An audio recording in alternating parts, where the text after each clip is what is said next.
Yes, good evening to everybody. I'm not an architect, so I will focus maybe perhaps a bit more on the institutional aspects, the political aspects that are related to the provision of affordable and high quality housing in Switzerland. We heard from Sam already that one of the case studies they studied where within the framework of their comparative analysis were the housing cooperatives in Switzerland. And to give a bit more background, I will explain how it comes that housing cooperatives today have such an important role in Switzerland and why the quality of housing that is provided by housing cooperatives is actually very high, and what are the policy instruments that ensure that high quality. So I will focus, first of all, why I focus on housing cooperatives, then the role of housing cooperatives in Switzerland in general, just to give you a bit an idea of the context, then what are the national policy instruments that ensure the affordability of housing cooperatives, but also the high quality, the innovation, and also ensure the permanent withdrawal of cooperative housing from speculation, so that ensure its non-commodifiable character. And but also, like in many countries, actually most important are also the municipal housing policies. We have some national level policy instruments, but actually the most powerful instruments are at the municipal level, and that's why I also will present the case of Zurich. Just a few excuse me for my cold, just to give you a bit an idea of the context. Where we are a very small country, of course, we have just a little bit over 9 million people, but it's also a highly urbanized country. We have about 84, almost 85% of the people living in areas classified as urban. And what is important and what is really maybe unusual and certainly a hard contrast to Chile, the case we just heard, in spite of being a rather wealthy country, Switzerland, we are a country of tenants. Only 36% of the population live in dwellings they actually own. And in the cities, this percentage is even much lower. So in the city of Zurich now, it's below 15% of the people own the dwelling in which they live, which shows the importance of course, rental housing and the importance of affordable rental housing. Housing cooperatives, like actually many other European countries, they emerged at the end of the 19th century in a context of rapid industrialization and urbanization, very precarious housing conditions. And in that case, also in Switzerland, we had, of course, strong trade unions, strong labor movements that fought for the right to adequate housing. And this is why also we had at the very beginning of the 20th century the first laws that enable to promote housing cooperatives again, the city of Zurich, which was and remains a pioneer in housing cooperatives. And we had a rapid growth of housing cooperatives in the 1930s and 60s, a certain period of stagnation, which also related to the saturation of the housing market. The need for affordable housing was basically satisfied. We had a huge housing crisis again in the 1990s, and following that, again, the emergence of a new generation of housing cooperatives, which are currently also very well known for their high architectural standards. And this movement, which very much comes actually from social movements claiming the right for the cities, organizations that occupied vacant buildings, became actually partners in the development of cooperative housing, started in Zurich and now actually has spread out also in many other cities. Currently, there are about 2,000 housing cooperatives in Switzerland, and it's about 180,000 dwellings are owned by housing cooperatives, and it's about almost close to 8% of the total rental housing. So at the national level, it's maybe not such an impressive number, but it is quite an important number when we look down at the municipal level where people depend on rental housing.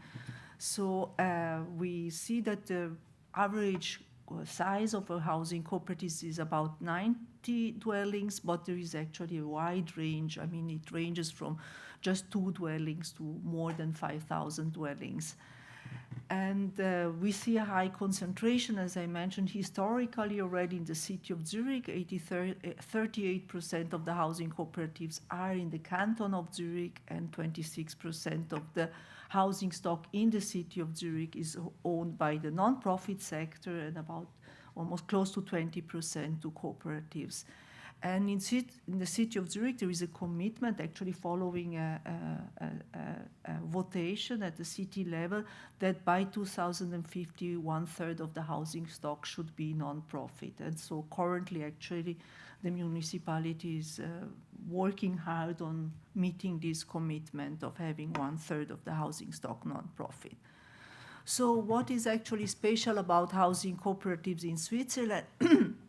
First of all, housing cooperatives, as we already heard, it's not really social housing. I mean, it's not a residual social housing sector. It's housing cooperatives are owned by a group of people who get together to provide themselves with housing. And in that sense, it's non-for-profit housing. It's housing that applies a cost rent approach, meaning the rents, first of all, the members of the housing cooperative tenants are the owners, are collective owners of their housing estate, and they pay a rent to their own property, so to say, but the rent is defined on a cost rent approach, which means that it mainly covers the costs of building and maintaining the housing cooperative, so the housing estate. There is a commitment to the creation of cohesive communities. We see that there is this, so the value of creating a social mix is very important. Housing cooperatives make an important contribution to the construction of entire neighborhoods. This is partly out of a commitment, but also a requirement from the municipality that provides land, as I will explain more in detail later, at the condition that they create services for the community as a whole. There is very much a high value of promoting sustainable lifestyle, so it's not just sustainable architecture, high environmental standards, but also really promoting lifestyles that are more sustainable. And what we see that many cooperatives are also quite activist, so they engage themselves not just to provide housing for their own members, but to ensure the right to the city and the right to housing for the citizens at large. So they provide non-commodifiable housing, so housing owned by cooperatives is permanently withdrawn from speculation.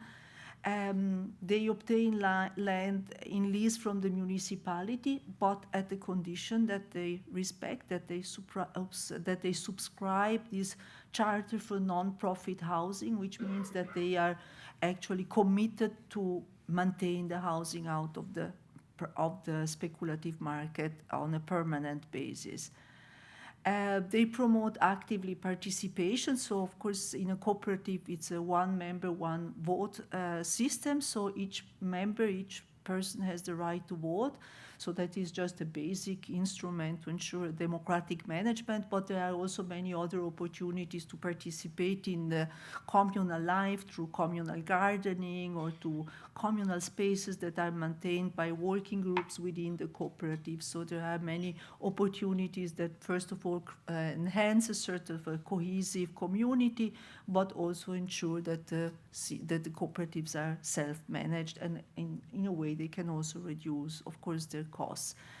There is also in many cooperatives a commitment to the creation of mixed communities. We have housing cooperatives that reserve a certain amount of apartments for refugees or for other groups that are socially disadvantaged. So that depends, of course. I mean, cooperatives are autonomous organizations.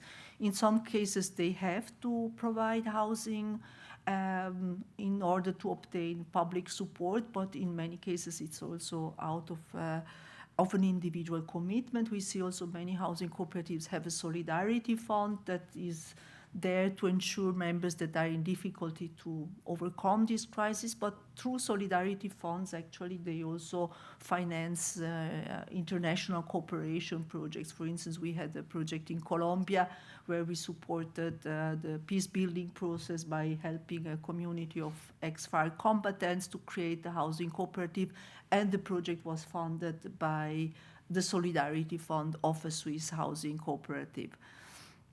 And the architectural innovation, this is perhaps the topic some of you are most interested in. So housing cooperatives in Switzerland have been in general the drivers of architectural innovation.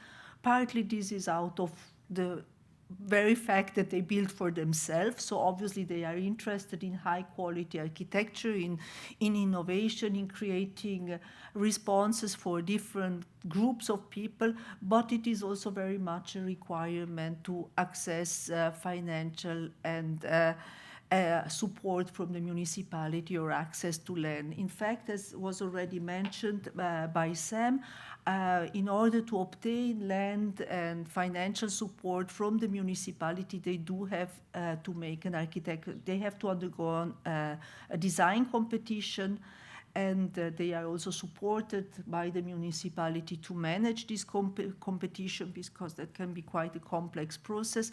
But in that way also they are actually encouraged not only to pay attention to high environmental standards, but also to be innovative in terms of typologies of apartments, responding to the social demographic changes. We have quite a very constantly changing social demographic structure. We see a shrinking size of households. We see new forms of households, of course, patchwork families, and so on and so forth. And we see that housing cooperatives are also expected and responding to this new type of household typologies and needs.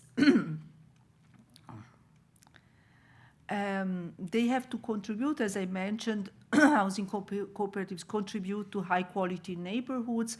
Again, this is very often a requirement that they have actually to create childcare centers, other public spaces, community centers, medical services within their housing estate. So there is an increasing importance given to creating like mixed use settlements and not just housing.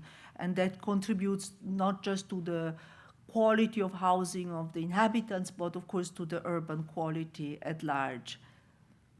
The promotion of sustainable lifestyle is another important value for many cooperatives. In many cooperatives, it's actually not allowed to own a car, which is again a way of reducing the construction costs, because it has been negotiated again with the municipality to introduce these restrictions on private car ownership as a way of being able to bypass building regulations that foresee the construction of a certain number of parking spaces per inhabitants. And so it's a way to contribute also to lower the cost, but also to promote, really, to encourage a sustainable lifestyle. There is also concern of reducing, of course, the surface of the consumption of individual space. We see that in housing cooperatives, the average consumption of square meters per person is 32 meters, as opposed to 48 meters in the private sector. So there is also this aspect, but it's actually compensated by communal spaces, by shared rooms. We have also housing cooperatives apply restrictions on the number of rooms that people are allowed to consume. So actually you are allowed only to have the number of rooms corresponding to the number of household members plus one, and which means that if your household composition grows, you are entitled to move to a larger apartment, but if your household shrinks, you have to move to a smaller apartment. This, of course, also entails that you have a certain housing stock in order to apply this rule, but we see that also there is a collaboration between cooperatives to ensure that. What we also see is that housing cooperatives have like jolly rooms. They have guest rooms because you are not allowed to have a guest room. Also, there are shared guest rooms. There are jolly rooms in case, I don't know, the mother-in-law comes to visit for a couple of months. She has the possibility in staying in a room, or also if an adolescent child moves out. I mean, there are various solutions to allow to reduce this individual consumption of space by compensating it through guest rooms, to communal spaces, and so on. And this is, of course, also a contribution to a more sustainable lifestyle. So what are the policy instruments? First of all, we have at the national level, we have a direct support to nonprofit housing through loans with reduced or no interest rates.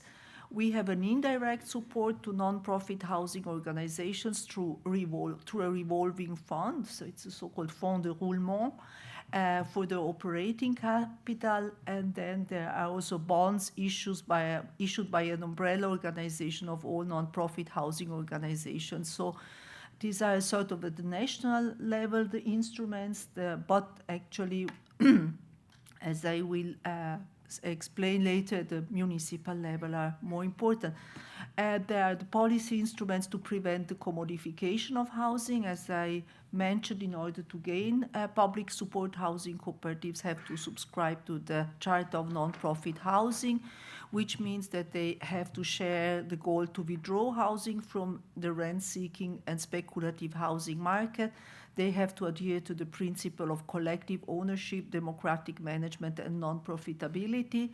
And what is important to ensure this durable withdrawal from speculation is that the dissolution of housing cooperative requires the agreement of 2/3 of the members. And in large cooperative, this is almost impossible to achieve. So there are very few known cases of housing cooperatives that could be privatized. And what are the policy instruments to ensure high quality housing? There is the apartment evaluation system to which housing cooperatives have to comply in order to receive public support. And these apartment evaluation systems ensures the sustainability standards, so that's an important criteria, so high environmental standards. And it's not only the minimum standards, but also the maximum standards that have to be ensured. Again, this is a way of ensuring that the housing does remain affordable and discourages housing cooperatives to build housing that is too luxurious and keeping it affordable. And the apartment evaluation system is constantly being updated and adapted to the new technological opportunities and to the more sustainability needs, but also to the changing socio-demographic needs. So the apartment evaluation system is intended also as an instrument to adapt to the rapidly changing socio-demographic condition in the country. So, and it specifically encourages actually innovation and adaptation to changes. So now to the case of Zurich, more specifically, as I mentioned, actually that's the place where we have the highest number of cooperatives. And what we see here, yes, regarding the social demographic structure, we have almost 50% of the households that are consisting of one-person households. Less than 15% of the are two-person households, and 13.7% are households with children. 4% of the households are single-parent households, and we have a rather high percentage of foreign citizens. The tenure system, as I already mentioned, we are a country of renters, and this is particularly true for the city of Zurich, where we have less than 14% of the dwellings that are owner-occupied. And the rental housing stock, you see here, the cooperatives currently have a share of about 21% of the housing stock. Private persons own 38%. Other non-profit organizations, 1%, pension funds, 5%, associations and foundations, which are also non-profit housing, are about 6%. So basically, we have, currently around 29% of the housing stock that is non-profit housing stock, of which the cooperatives have about 21%. So the policy instruments at the city level, first of all, what is important, the city purchases land and housing for non-profit housing providers, and they are capturing the increased property value through upzoning and by defining the share of non-profit or subsidized apartments in a particular land. There are the financial instruments for individual households, but mainly for housing projects and housing organizations. There is a supportive calculation of land value when leased to non-profit housing organizations. So historically, the city used to buy land and sell it to housing cooperative. Today, the land is given on a leasehold basis for periods ranging from 70 to 90 years. And the condition today, the main constraint actually in Switzerland for housing cooperatives is the access to land, as we hear in many other different places, of course, as well. And here, again, the land is given at the condition that it's a conditional support. There are several conditions related to getting land from the city, and one of them is that between 10 and 30% of the housing should be social housing. So we don't have in that sense, the social housing, people who are really in need of subsidized housing are embedded within housing that is not social housing as such. And another condition that they have to satisfy is high ecological standards. Social and economic goals have to be taken into consideration when renewing the housing stock. And as I mentioned before, 1/3 of the housing stock is supposed to be non-profit by 2050. It's not that easy to achieve this goal because currently also the private sector is building tremendously. There is a strong housing demand and a strong housing need. We have heard before the difference between the housing demand and the housing need. We have both in Zurich. We have a strong need of affordable housing. The rents have gone crazy in the last couple of decades, and there is an increasing demand from local residents, but also from people outside the local market. So now the question probably you would be interested to hear is, well, how affordable are housing cooperatives actually? Well, in average in Switzerland, housing cooperatives rent housing at about 15% below the market rate. That's not so impressive because it includes, of course, housing in rural areas where the rental market is not so competitive. But in Zurich at present, it's really between 27 and 45% lower than the prices in the housing market. So actually on the apartments that are entering the market now, it's even 48% cheaper. So it's of course a dramatic experience, different in price, and which also shows the very strong need of creating affordable housing and non-profit housing at present, because the rents presently are really very, very high and increasing day by day. And that is also what a survey that was made by the city of Zurich shows, that 74% of the tenants in housing cooperatives consider their rents adequate in relation to their income, as opposed to 53% in the private sector. Now, question, of course, housing cooperatives are constantly also a bit under attack by liberal parties who are against subsidizing public housing or non-profit housing, but also a study by the city of Zurich shows that even though housing cooperatives are generally inhabited by mixed communities, typically the median income of households living in housing cooperatives is significantly below the inhabitants of the private rental market.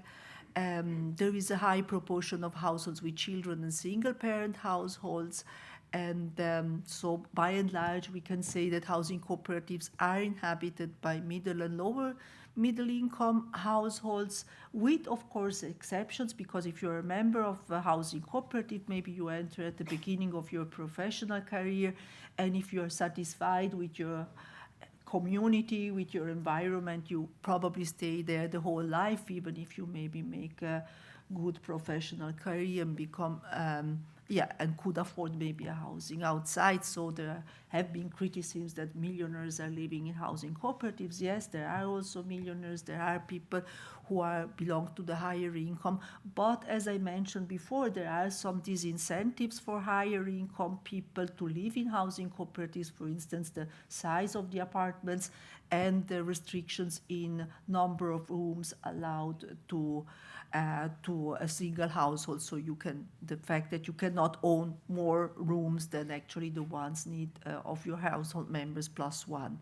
So in that sense, there are again, these design instruments we have are in a way also ensuring that the housing remains primarily attractive to middle and lower income households. But of course, the quality of housing cooperatives is very high. So naturally, people who are members of a housing cooperative tend to remain in the housing cooperative. I present now a few case studies. This is the case of the largest housing cooperative in Switzerland. It owns more than 5,000 apartments and was started more than 100 years ago and has considerably large housing stock. They also run a solidarity fund. It's the housing cooperative that actually supported our project in Colombia. They have this is one of their oldest building, and which is now under heritage protection, that had to be also refurbished accordingly, and it's really part of a very vibrant neighborhood in the city of Zurich. This is a facade of one of the houses, but then of course they have been continued building they are currently they are involved in building the first high-rise building of a housing cooperative that just now started to be under construction. By the way, there is another regulation of the city of Zurich that 1% of the budget should be spent on artwork, and so you see in the housing cooperatives typically also sculptures or paintings or different types of aspects that are there in order to comply with this requirement. You have this gives you also an idea of one of the more new housing estates and a bit of an idea of the quality of the housing. The communal spaces are quite important for the community. And this is another example, maybe some of the architects know. It's a Kalkbreit. It's one of the new generation young cooperatives that comes out of these social movements of the 90s. It was a very complex project because it's built on top of a tram depot in the city of Zurich. So you have on the lower, on the ground floor, you have a movie theater, you have lots of shops, you have offices, you have even a birthing clinic in the same estate, and then you have a wide range of apartments, ranging from apartments with 16 bedrooms to allow co-housing to so-called cluster apartments, which I think were also mentioned today. So small apartment units with a tiny kitchen, but then shared large kitchen. Here you gives a bit of an idea about the interior, the internal courtyard, which is a public space, so people from outside are also allowed there. but this is a communal area which is actually attached to the laundry. That is another thing that is very typical of housing cooperatives, but actually of rental housing in general in Switzerland. We don't have this culture of owning an individual washing machine. We share washing machines, and this in housing cooperatives also becomes like a meeting space. So here you see actually on the one side you see the washing spaces attached to the communal library, so it becomes really a place for gathering for the people living in the cooperative. This is a communal kitchen, so again a space that is open for everybody. Communal outdoor spaces. And the guest house, it's a guest house partly of course for people who have guests, but it's also open to people from outside. So if you ever come to Zurich, you can actually stay in these cooperatives. It's quite affordable for Zurich standards and very pleasant, and you can get an idea about the life in such a housing cooperative. They recently built a new cooperative, new housing estate very close to the railway, which includes also a theater on the ground floor, an improvisation theater, there is a cafe, and lots of communal spaces on top of also various typologies of apartments. And what is special here, they created, there was this, since, as I mentioned, many of the cooperatives emerged from squatting movements. In this particular cooperative, they wanted to give the possibility to former squatters to do a self-construction, so to finish within a whole their own housing unit. So it's also quite experimental. They couldn't go as far as they would have liked with self-construction because of insurance, fireworks, and also costs. But nevertheless, there is one part of this housing cooperative. This is actually a big hall where groups of people could create their own housing. And the last case I present is also quite a well-known cooperative, which was created. It was actually, it's a housing estate consisting of 13 buildings that was created that was built on a brownfield, and it was built by 50 housing cooperatives that came together to celebrate 100 years of housing cooperatives in Zurich. So it was also an architectural competition, and which ended up with 5 groups of architects working together to create really a dialogue between the buildings. There was a lot of experimentation from a technological, from a design point of view, to really, it became like a hub for research and innovation. It's a cooperative that continues to be very active in also studying, in also constantly also monitoring the results and the post-occupancy evaluation of the situation. So it's quite an innovative project with, again, wide range of typologies of apartments for students, for elderly people, for different groups, share of apartments reserved for refugees. And it's a project that got actually the World Habitat Award in 2017 for its innovation. Here, got just a few pictures. I'll give you a bit an idea. Again, a lot of importance is given to communal spaces, but not just to communal spaces, but also to spaces that were actually built without giving them already at the stage of construction a particular function, but allowing actually the inhabitants to organize themselves in working group and deciding what they would like to do with these spaces. This gives you also a bit of an idea.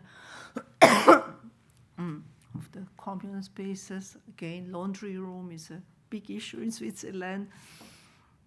And it's also, of course, a way, again, to promote a sort of a more sustainable lifestyle. This is a picture of an apartment inside. So this gives you an idea about these cluster apartments with shared spaces. So maybe a question would come, because we see many people come to visit the Swiss housing cooperatives, and the question is, well, is this model actually replicable? Well, of course, housing cooperatives did emerge in a very specific historical and political context. At the same time, at the beginning, it was very similar, like in many other European countries. What remained maybe different is the fact that there was a commitment from the civil society and from the government to maintain this model over time, whereas we see in other European countries, neoliberal policies have actually led to the privatization of a lot of cooperative housing or to liberalization of the model, and this was not a case in Switzerland. Well, some scholars attribute the success of Swiss housing cooperatives to a culture and tradition of commons. We have a tradition also to manage our natural resources through commons. I mean, the economist Elinor Ostrom came to study the Swiss commons because she was so inspired by the sustainability and by the longevity of the commons of institutional forms to manage common property resources. And yes, so in that sense, the model has something unique to Switzerland. Maybe some people say that cooperativism is in the DNA of the Swiss citizen. Actually, even in German, the name of the Switzerland has Genossenschaft in its very name. So in that sense, there is certainly something very Swiss in this commitment towards cooperative values. But of course, political support is extremely important to maintain this model, and it does require very robust regulatory frameworks to enable access to land and finances. But at the same time, these measures are, of course, not given by top-down political will. They are actually the result of a constant struggle. We are currently also facing a strong housing crisis in Zurich. In spite of this, people are again going to the streets. As you see here, this was a demonstration we had some time ago, just a couple of months ago in Zurich. People are again struggling for the right to housing and going to the streets to demand more affordable and more non-commodifiable housing, in particular in urban areas. Well, that's all from my side. Thank you very much for your attention.